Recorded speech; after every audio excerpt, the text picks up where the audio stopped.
Assalamualaikum warahmatullahi wabarakatuh.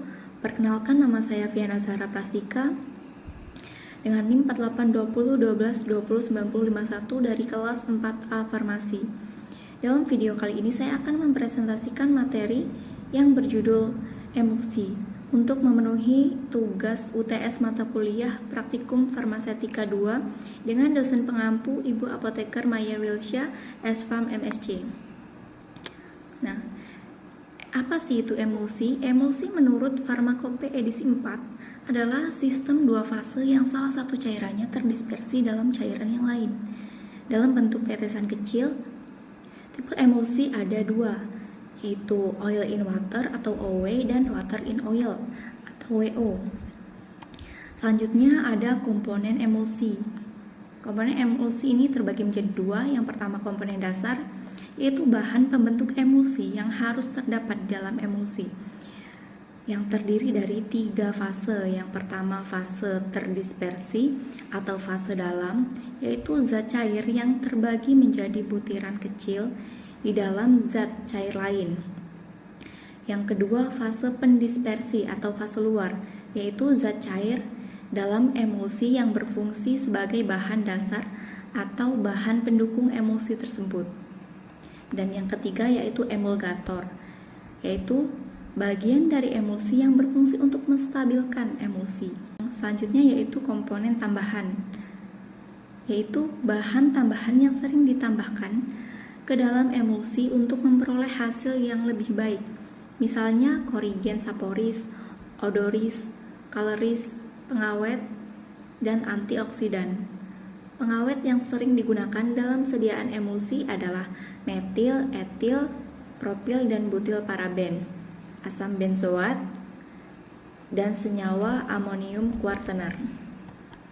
Selanjutnya ada tujuan emulsi. Yang pertama emulsi tipe OW, yaitu emulsi yang terdiri atas butiran minyak yang tersebar atau terdispersi ke dalam air sebagai fase eksternal.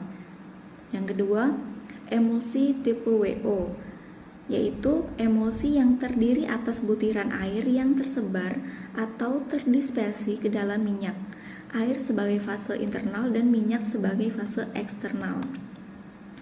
Selanjutnya ada kestabilan emulsi. Yang pertama ada creaming.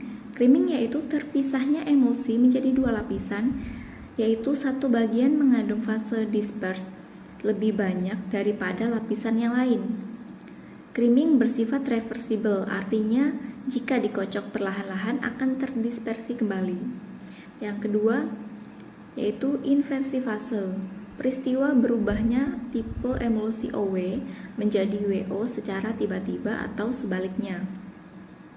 Yang ketiga, koalesensi atau cracking, pecahnya emulsi karena film yang meliputi partikel rusak dan butir minyak berkoalesensi atau menyatu menjadi fase tunggal yang memisah.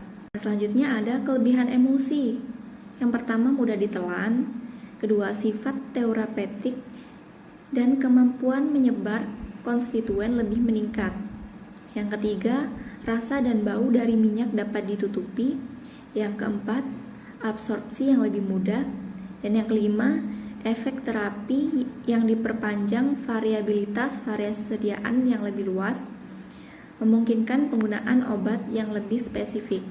Selanjutnya, kekurangan emulsi. Yang pertama, sulit diformulasikan. Yang kedua, mudah ditumbuhi mikroba. Yang ketiga, kestabilan fisika dan kimia.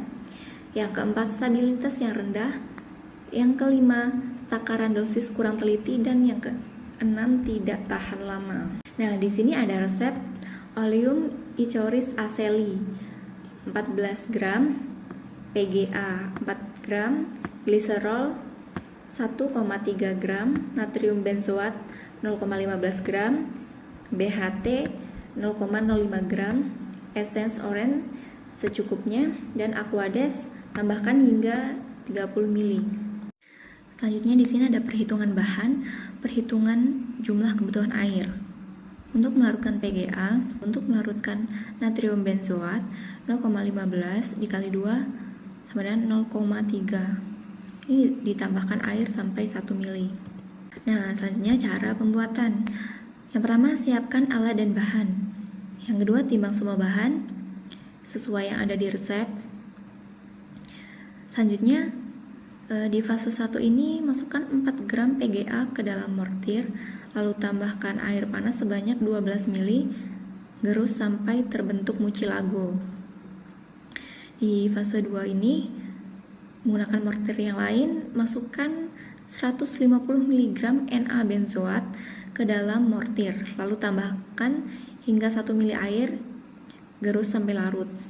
Dan di fase 3 ini masukkan 14 gram oleum icoris aceli dalam mortir, lalu tambahkan 50 mg BHT, gerus hingga homogen. Nah, selanjutnya ini di fase 1 itu ditambahkan fase 2 dan fase 3. Lalu ditambahkan gliserol dan aquades sampai 30 ml. Lalu aduk hingga homogen dan masukkan ke dalam botol dan beri etiket.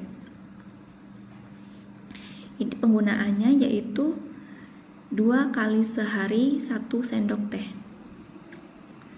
Terima kasih, itu penjelasan materi dari saya. Saya akhiri, wassalamualaikum warahmatullahi wabarakatuh.